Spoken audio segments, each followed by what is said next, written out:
हम जानते हैं कि संपूर्ण मानव भूगोल मनुष्य और प्रकृति के बीच अंतर संबंधों का अध्ययन है।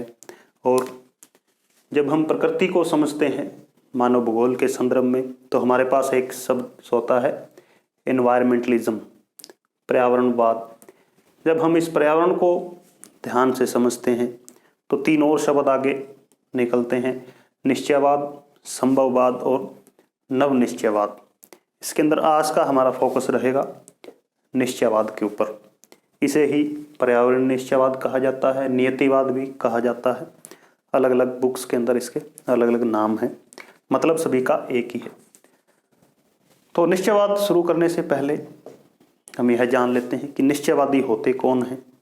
निश्चयवादी को भाग्यवादी भी कहा जाता है, यानी जो लोग यह मानते हैं, जिन लोगों का समूह यह मानता है कि मनुष्य स्वतंत्र नहीं है, मनुष्य के सभी क्रियाकलाप प्रकृति निर्धारित करती है, वे ही निश्चयवादी होते हैं। यानी मनुष्य के सभी काम, उसका धर्म, संस्कृति, उसका कल्चर, उसका समाज, यह सब कुछ प्रकृति ने पहले ही निश्चित कर रखा है।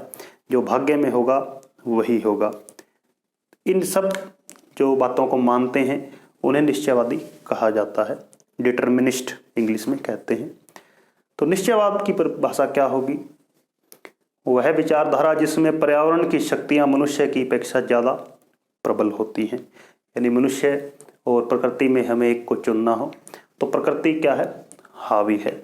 मनुष्य कुछ भी नहीं है, मनुष्य एक पैसिव एजेंट है, जबकि प्रकृति एक्टिव एजेंट है। सब कुछ प्रकृति करती है, मनुष्य केवल उसका फल भोगता है। तो इस परिभाषा को मानने वाले लोग भाग्यवादी होते हैं, जो कि भाग्य में विश्वास रखते हैं। और इसी जो थॉट के कुछ लोग हैं वो आज भी यह मानते हैं कि जलवायु परिवर्तन कुछ नहीं है।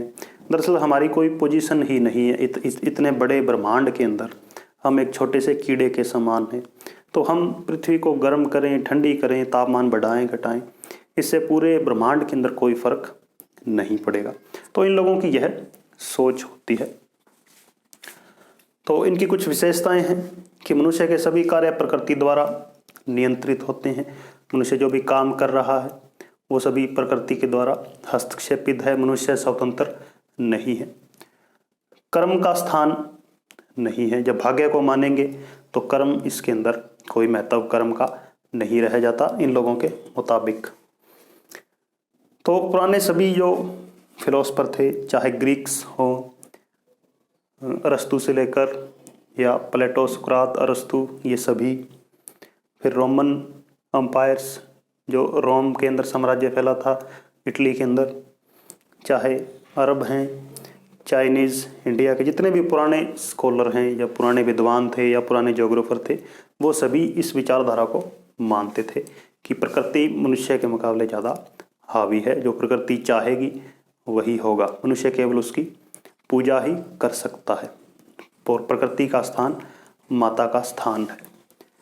तो ये सभी जो पुराने फिलोसफर, ज्योग्राफर थे, वो ये इस विचारधारा को मानते थे। कहाँ तक? इमैनुअल कांट तक। कांट ने अपनी पुस्तकों के अंदर इसको सही ठहराने के बड़े शानदार उदाहरण भी दिए हैं। कांट के मुताबिक इंडोनेशिया के लोगों की आंखें छोटी होती हैं। इंडोनेशिया जो कि एक द्वीपों का समूह है और भूमध्य रेखीय, वहाँ पर क्लाइमेट है, हॉट और ह्यूमिड कंडीशंस हैं, सारा साल बारिश होती है, ज़्यादा तापमान है। तो वहाँ की आंखें छोटी हैं क्योंकि वहाँ पर मच्छर ज़्यादा हैं, कीड़े मकोड़े ज़्यादा हैं। तो इसलिए प्रकृति ने उसकी आंखें छोटी रखी हैं ताकि उसके अंदर मच्छर ना चले जाए।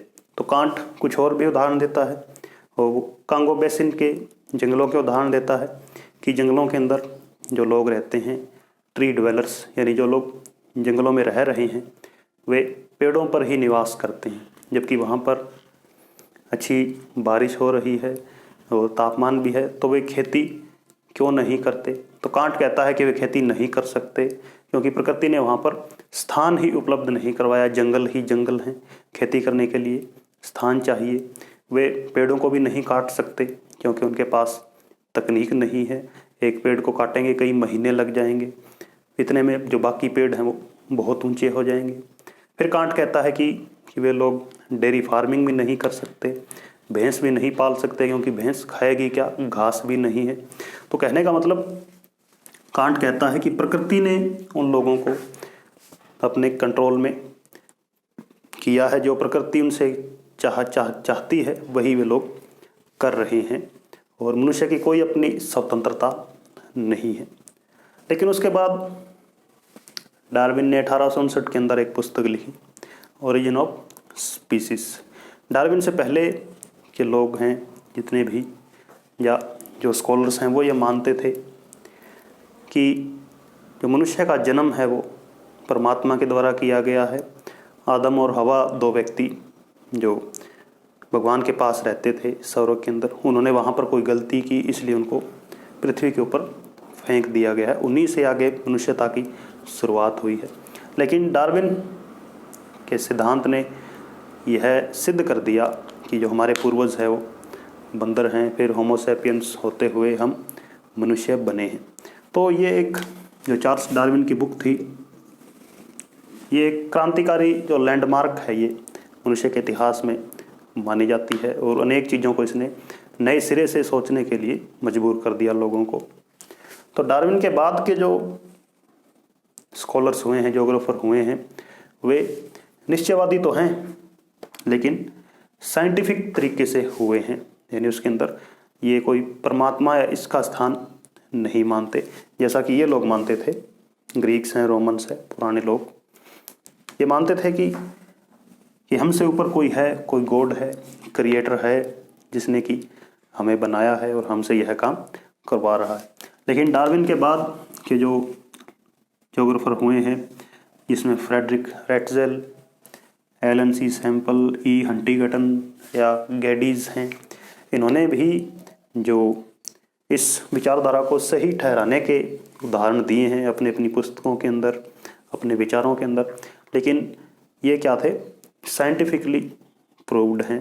तो ये विचारधारा पर्यावरण निश्चयवाद डार्विन के बाद जब विचारधारा आगे बढ़ती है तो ये वैज्ञानिक विचारधारा हो जाती है, ये आपने ध्यान रखना है। तो पर्यावरण निश्चयवाद के अंदर आज हमने देखा कि निश्चयवादी कौन होते हैं, जो ये मानते हैं कि परमात्मा सुप्रीम है, मनुष्य कुछ भी नहीं है, मनुष्य की कोई स्वतंत्र प्रधानता नहीं है, प्रकृति की शक्तियाँ ज़्यादा प्रबल हैं, जैसा कि हम आदिवासी इलाकों के अंदर आज भी देखते हैं। तो ये सब लोग मान पाए इस चीज़ों को, क्योंकि तब तकनीक का कोई ज़्यादा विकास नहीं था, और जो हो रहा था वही बस हो रहा था, उसे बदलने की कोई इच्छा इनके पास नहीं थी। तो कुछ एक लेखकों के आप नाम याद रखिए, और निश्चयवाद क्या है, परिभाषा क्या है, और क्या उसकी विशेषताएं हैं, और कौन कौन से स्कॉलर्स उसको फॉलो करते हैं। तो अगले टॉपिक के अंदर हम संभववाद और उसके बाद नव निश्चयवाद को डिटेल में देखेंगे। धन्यवाद।